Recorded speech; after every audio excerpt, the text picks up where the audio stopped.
been going down the earthquake rabbit hole. Oh, yeah. Well, I used to be an earthquake engineer. I did 2.5 years working in seismic work, which is fascinating, by the way. The idea of earthquakes is it's all probability, right? And the reason you bring this up in my slide deck, I've got this chart that shows Bitcoin's price action, and it looks exactly the same as the frequency curves of an earthquake. Is this Checkmate's power law? Yeah, no, yeah, this is the true power law. So anyway, the reason that I'm looking at this is I'm actually reading a book at the moment called How Nature Works. I was very fortunate to have a phone call with Peter Dunworth and David Dredge, which was tremendous. We just spent an hour and a half just talking stuff, and I asked David, if there's anything you would recommend reading, what would it be? And he said, we went through a whole list of things, and then he said, oh, and you should read How Nature Works by Per Bark. And then I was like, okay. He goes, no, actually, you know what? Everything I've just told you to read, put that at the top of the list. So I immediately after the call went and bought it.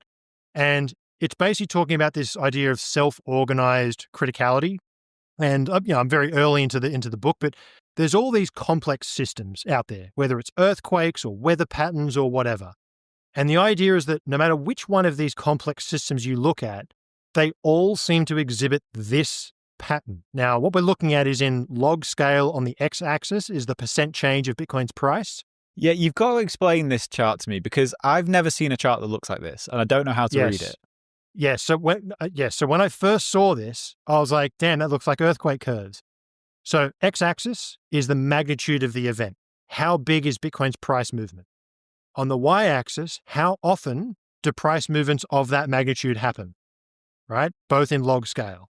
Now, if you think about this from earthquake engineering, on the y-axis, how often does on the x-axis, mag 7, mag 8, mag 9 earthquake happen? Now, just so people can understand, a magnitude 9 earthquake is 10 times larger than a magnitude 10. It's an order of magnitude larger than 7, than 6. So a magnitude 5 or a magnitude 4, I forget the exact, is a heavy truck driving past your window.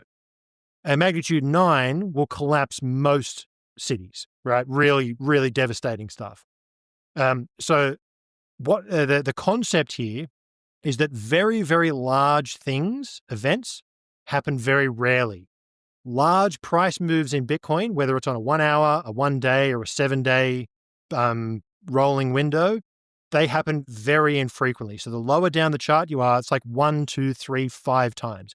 Bitcoin has gone up 200% in a 7-day period, like once.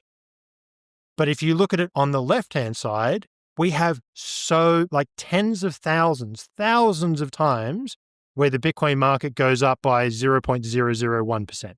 Mm-hmm. It happens all the time.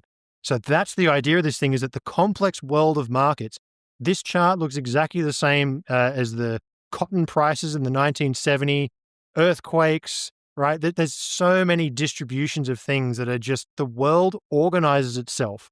All the complexity out there. Imagine all the shit that's going under the Earth's crust, right? Where there's fault plains and there's magma and there's, oceanic and crustal plates all pushing against each other. I did some work in the Philippines, and that's like in the middle of like 5 or 6 different tectonic plates all squeezing from different directions. And yet the frequency of earthquakes by magnitude looks exactly like this. So it's one of these really interesting dynamics that all the complexity in the world boils down to this beautiful power law where it's not predictable, right? A 1 in 2,500 year earthquake, if you haven't seen one for 2,499 years, that doesn't mean it's going to happen this year. It's same as Bitcoin's next block time. Once every 10 minutes at all times. When's the next one? 10 minutes away. It's always 10 minutes.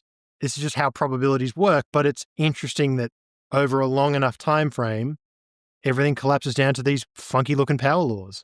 So I guess the point of this chart is to say, stop being stupid and trying to trade Bitcoin, just hold it.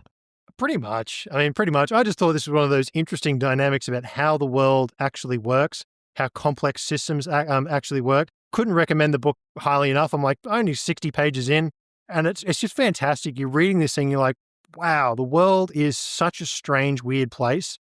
And then this just looks like a law of nature. It just is what the world collapses towards.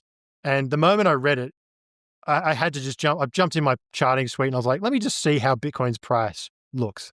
Bob's your uncle, looks like an earthquake curve, looks like the cotton prices in the 1970s. Super strange stuff. Love it. Well, thank you very much for this, Checkmate. Hopefully it's going to mean some people can stop panicking. And we're going to see you in Bedford. Yes, I'll be over for Cheat Code, which sounds like it's going to be a fantastic crew, and I can't wait. I'm very excited. It's going to be good. This will be your... Have you been to a football game before? I've been to one when I was over in London. I think it was Arsenal versus somebody. So we watched that Arsenal stadium, which was amazing, actually, because it was like right as Christmas was kicking in and it started snowing. So you're sitting up there in the nosebleeds, snow's coming in over all the players. It was fantastic. But that's the only football I've seen in the UK. Love it. Well, Real Bedford will be a little bit different to Arsenal, but it's going to be a lot of fun. Well, I appreciate the time, mate, and I will speak to you very soon. Good on you, mate. Real pleasure. Thanks.